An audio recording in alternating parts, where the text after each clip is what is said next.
It's just so hot in here, but I really don't think Eslo would appreciate it if I took him off. So welcome to the Human Mines, or the Cave of Flames as it's actually called. Starting right off the bat, I do want these hearts refilled, but if we go to the right, we have Bob-ombs. Yes, Bob-ombs, which are kind of annoying enemies just because when you hit them they run around. Eventually they do explode, but you want to hit them twice so you can use them like actual bombs, thus saving you on actually using one of your own bombs. They can be pretty useful, but again, very annoying enemies if you don't hit them immediately after, because they just spaz right out and run all over the place. I really don't appreciate it, but what are you gonna do? Now, if I believe we go into the next room... Oh wait, no, this isn't right at all. So this is actually a pretty neat puzzle because we actually have a use for the shield. They'll bounce off your shield and flip right over. There is another way to flip them over that's actually much easier and you don't have to wait for them to attack. So of course that's going to be the dungeon item for this dungeon. But we're not getting that yet. In fact, we're actually getting the compass. I know I said we usually get the map first, but hey, I guess I was wrong. I know. Yeah, you're not fooling me. You can fuck off. Okay, that's a like-like. I hate like-likes. They're very creepy and gross, and if they catch you, they try to eat you. Those guys will try to suck out rupees. There are also like-likes that just appear without little rupee tail things that don't try to fool you. They'll try to eat your shield. Let me tell you, that's just not fun at all. Like-likes are consistently my least favorite... Why did I even do that? Like-likes are consistently my least favorite enemies in Zelda games, just because they're so gross. And it only gets worse in the 3D games. Let me tell ya, Ocarina of Time's like-likes are just... Ugh, hate them. Hate them so much. I'm always paranoid about taking them out, because I really don't want to be devoured by them.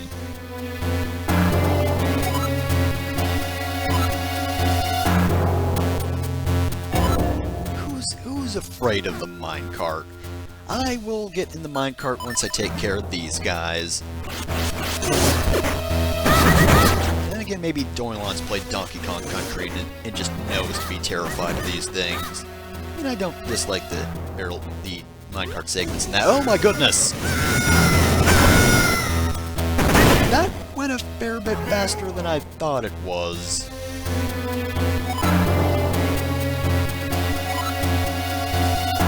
I like that joke. Looks like Eslo was the one who was afraid of it all along. But anyway, yes. So, what was I saying before? Oh right, I never thought the minecart segments were that bad in Donkey Kong Country. Sometimes. Not like nightmare-inducing or anything. Kind of annoying, yes, though. Oh, let's see if I can take care of that. Oh, damn. I mean, at least Bob-ombs do give you bombs fairly often, so... Even if you screw up with them, as I say, that if you screw up with them, they'll give you bombs anyway. That one doesn't give me bombs, and I have to use my own. That's just great. So this isn't really a very important room, so you can probably guess that this is going to be the map. Usually you have to fight a mini-boss or something. Every time. I love that you can suck those things up. I don't even seem that bothered by it. I kind of wish you could just drop them gently. You know, they look like they're enjoying the ride. They're like Toad and Luigi's Mansion 2. You can just pick them up and, you know, they kind of enjoy being in the vacuum, but then you have to fire them out at a wall, and I'd just be like such a jerk. Oh darn it, there is a required segment, isn't there? Oh wait, no, that's fine. Okay, so I could skip it all along. Alright, as I said before, it'd probably look slightly different than the other Minish portals, but honestly I don't care. And could you get out of the way of the door? Thank you very much. The nerve of some spiky turtle things. Have to be careful pretty much everything. You can't grab that piece of heart, and I wanted to demonstrate that, but I got myself in trouble for doing that, so that wasn't a good idea. Can't even walk over metal plates, so that'd take a lot of climbing, and we can't open that chest. Man, this dungeon is just taunting us at this point. Hey, look at all this cool-looking stuff. You want this, right? Right. Well, you can't have it, so there. Oh, by the way, you can stab fire. you'd think you'd need to use the Gust Jar for this, but nope, you can just casually stab it.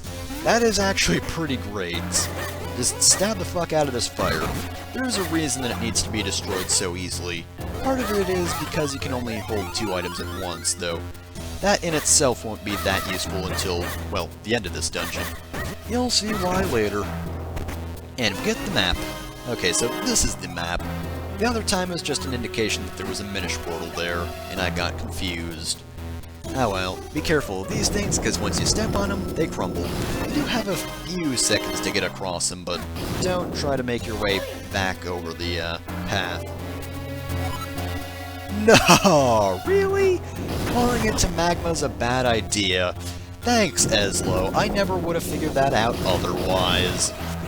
Anyway, you do actually have enough time to throw those jars or bases or whatever they are, but it's a lot safer to just Gust Jar them. So what was I gonna say again? I've actually forgotten. Thanks for that, Eslo. You know, I knew what I was gonna say before, but then you're just like, oh, don't fall into magma, it would hurt, like halfway through the dungeon. Like, I was already past the point where that was use. Oh shit. Well, I just murdered the thing I need. No, I don't really need that one. Because you don't really need to fill that hole.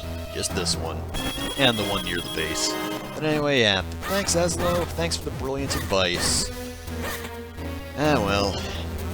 Again, though, you'd think he would have told you that before you went over the precarious platforms that crumble when you walk on them. You know, that would only make sense. But no, only after you're past the danger does he tell you that. Really useful there, Eslo. Really useful. Oh, I guess we can't go past there. Well, what if we did this, huh? As I said before, this is a bit tight, so you do have that little tornado there to refresh you, though. So you don't want to make the corner too soon, because it's just so stiff. Okay, there we go. What's the switch do? Open the door? Yeah, that's all it does. So just in case you somehow manage to screw this up, I mean, I guess you could, because I don't think you can pull these things. Or can you? Actually, you might be able to pull them, so I'm not quite sure. Either way, though, that door's open now, so we can proceed. In fact, yep, we're back here, so remember that door next to the minecart a while back? Yeah, that's actually where we need to go. I mean, it hasn't been that long since we were over there, but that is our first key, so we can finally progress through here. And thankfully enough, we can just walk past this, flip the tracks, and then we flip the ramps. But now the minecart will actually go somewhere different. Hooray! Oh, why did you go right past the heart piece? Man, that is such a tease. Oh, you're a Minish, so you can't get the heart piece. Oh, you're in a minecart. You tear your arms off if you went after that heart piece. You can't get it. Of course, we'll be able to get through it eventually. One day I will obtain it. Oh look, the minecart is just perfectly flipped over. And Doylon and his puny arms can't do anything about it, so we had to find some other method to actually flip that, because otherwise we can't get through that door. So we should be coming up on the dungeon item pretty soon. Actually, is this where the piece of heart is? Let me check. Place the bomb. Pretty sure that's it. Well, no, I don't think it was a broken one, was it? Now I'm just confused. No, it was definitely it. Alright, finally we got it. And hey, we got a new heart container. Man, we've gotten a new heart in both dungeons. From heart pieces, anyway. It's a bit redundant to say you get a new heart in a dungeon, because thanks to boss heart containers, well, that always happens. Okay, so if we jump down here... Oh no, mini-boss! And this one's actually kind of tricky because... yeah, these guys do turn into spikes when they get close to you. And trust me, they do want to get close to you. You can stun them. This is one of the few points at which the spin attack is actually pretty useful. Because it stuns them and it hurts them. And most importantly, it just gets them off your back, because seriously, they can surround and spike you, and you don't want that. And we are done. And from this container we get... the cane of Pacci. What does it do? It flips things. So we couldn't just shove things over and flip them? No. Ah well, it does have two different functions. First off, oh wait, that was wrong. First off, you can flip things like this. You do have to be up close to do that, of course. And you can also... The description just told me what to do, Eslo. Alright, so that's what you need to do. And conveniently enough, that just opens up a portal. But we do want to open, or we don't want to open anything, we want to flip this. Actually, now that I look at it, that's actually kind of a useful hole right there, because it introduces the, spike traps, I think they're called? I forget the name of those things, but I think they're spike traps. But yeah, it introduces them, because you might accidentally walk into them, but no, it saves you from them. That's pretty neat design now that I look at it. And we've obtained a key, so yeah, that's all this minecart was for. I mean, you get to kill a few keys, though, so that's pretty cool. I always want to kill those keys, because they're annoying. And they're not that bad, but still, they're in my way, so I will minecart the fuck out of them. Let's see, more minecart shenanigans. What else? Well, we had to avoid these... Or are they blade traps? I think they might be blade traps. By the way, you can't actually walk over the tracks, so don't hit that switch too early. Otherwise, well, not gonna do yourself any favors. Oh, and those are unique enemies. I believe they don't do anything now. But, they're definitely important. I mean, why would they put them there otherwise? So if we go all the way over here, once we go through this maze, these things will activate and chase you around. They'll only chase you once you're in front of them, so go into a hole and you're saved. It's a pretty easy segment, honestly. You don't really have to worry about much. Maybe the first one will get you just because you might not be expecting it as much, but all in all, it's pretty easy to avoid those guys. And what have we here? Well, thankfully we can't accidentally murder these things this time, because we need all of them in order to fill this hole. And thankfully you can also pick them up, because it'd be kind of annoying to stab them into place. Or roll them into place. That would actually be very bad, because that would be so slow. The only thing you have to worry about here is just making sure you've got the correct position for throwing them at, because you don't want to throw them too close or too far. It's easier to throw them too close, though, so try to be a distance away, basically. And somehow, putting this lever over here will activate this barricade right here. I don't know how that connected that to the mechanism, but whatever. Let's just roll with it. Oh man, there's a puzzle right here, except it's not really a puzzle, I think, because we actually have to go over from the right side. Push that there. Sweet dude. And I don't know why those blocks are there, other than to just kind of tease you and block the area off. I don't know, something about that just seems like kind of weird design right there. And hey, we actually got a green Kinstone piece. Again, those are pretty rare in chests, oddly enough. It's mostly blue and red. Well, mostly blue. And we're actually getting close to the end of the dungeon, because this is pretty much the final room. Of course, there are rooms surrounding it, but as you can see right there, that's the boss door. And as I'm sure you can guess, that chest right there is the boss key door. But we're going to have to get to that. It's not just a straight shot there. And there's not much here other than the little portal there for the shortcut. It is a good shortcut, though, because you're going to need... Because, you know, this is a ways through the dungeon, so if for some reason you need to leave, well, that's a pretty good point.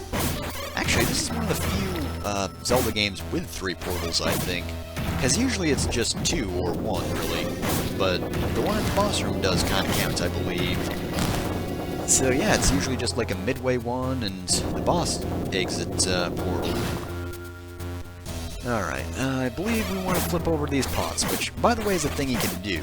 This is actually even better than the gust jar in terms of taking care of this stuff, because I do believe it also takes care of grass and blocks, so those enemies that hide under stuff, yeah, they're even easier now, because the gust jar, you know, that takes a while in order to use, and oh dear, this isn't looking good. Oh, we are screwed, damn it. Oh man, Eslo was right, fire is hot. Oh man, it's hot twice! I mean, I figured it had cooled off thanks to my butt earlier, but no, it stayed just as hot.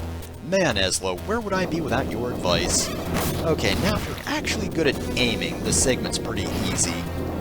If you're bad at aiming, though, oh boy, you are gonna get your butt burnt. What was I even saying before this? Darn it, I lost track. Every time, man, every time. I think it was about those enemies you can flip over. Yeah, this is a lot better than the Gust Jar, but you can't destroy stuff like Gust and those spiky webbing, whatever it was, on Mount Krenel, so the Gust Jar still has its uses. You can't take care of the, oh jeez, these blade traps are just not in a good position for me. But I don't think you can destroy stuff like flying enemies or anything like that, so again, Gust Jar still has its uses. It's just very slow and not as fun to use as this thing, which again is kind of silly because if you could just give things a good shove, this thing would be rendered half useless, so yeah. I don't know who you are, Pacci, but your cane, it's a bit of a weird one. It's got a bit of a weird function. It's also weird because its two functions don't really seem to fit together. Like, you can flip things, and then you can make an energy that also flips you, but it lingers around in a hole for some reason? I mean, it kind of fits, but it's just a bit weird. Just because one affects the world, and one waits around to affect you, the player. I don't know, I just found it a bit strange. 100 rupees, and... ah, darn it. We're still 2 off of seeing if 300 is the limit. Again, I'm pretty sure it's 500. I hope it's 500, otherwise we're almost at the max already. Boy, wouldn't that suck. Hasn't even been a dungeon since we filled up our rupees, and yet already we're at the max. And I believe it's pretty much just a straight shot to the end, or as straight as you can be with these flying segments. Thankfully these aren't too bad. Little, I want to say hitbox, but getting into the tornadoes is pretty easy. You can be a decent distance away and it'll draw you in, thankfully, so it's kind of hard to overshoot these things unless you're trying to. And I think, oh, yep, there we go. Right at the end, we will have the final chest. And with this, we've got the big key. Now we just have to make our way to the door, which is fairly easy. Except now we have to play the waiting game. Isn't that just great? Ah, well. I can be patient. Faster, goddamn you. Okay, thank goodness. And with this, we're at the boss room. This does actually allow us to restock. Oh, damn it, 300 is the limit. Ah well, we do get a free fairy before the boss, which is pretty useful if you need a lot of healing, or if you haven't bottled one. And once we go down to the boss room proper, we fight the second boss, Glee-rok, who is probably one of my more favorite bosses in the game. He's not my absolute favorite, but he's pretty fun. So his weakness is definitely that little gold bar on his back. He's gonna block the way to his shell most of the time, so we want to lure him over, and then destroy his shell just like that. And once we stun him, just get as many hits in as you can, and once he stops, you're gonna want to make it back to the shore, for lack of a better term, because otherwise you'll sink into the lava with him, and you don't want that. It's kind of like the second boss of Wind Waker, because that one, if you stay in his mouth too long, then he will actually eat you and you'll take a bit of damage. But anyway, yeah, this guy's fairly easy. And earlier I mentioned that you can probably destroy the fire for a reason, or with your sword, rather, for a reason. I mean, if you couldn't destroy it at all, that would be pretty annoying.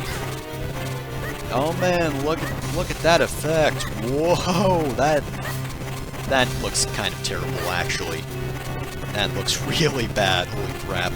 That, though, I think is just a emulator glitch, so I apologize for that. But anyway, yeah, as I was saying, it would be a bit annoying if you had to use the Gust Jar in order to suck up the fire, because there's a lot of fire, and you'd have to switch between items constantly if you wanted to use the Gust Jar on this stuff. So they probably just did that and made it so you can destroy fire with your sword on purpose, so you wouldn't have to be annoyed by switching your items constantly. It might be able to work in a modern Zelda, though, since, you know, you usually have 2 screens, you can switch between items on the fly, it wouldn't be as annoying. I do think Zelda bosses should make more use of items, or all the items within its own boss, not just the item you got in the dungeon. Link Between Worlds was particularly bad at that, because you always needed one item, or just your sword to kill bosses.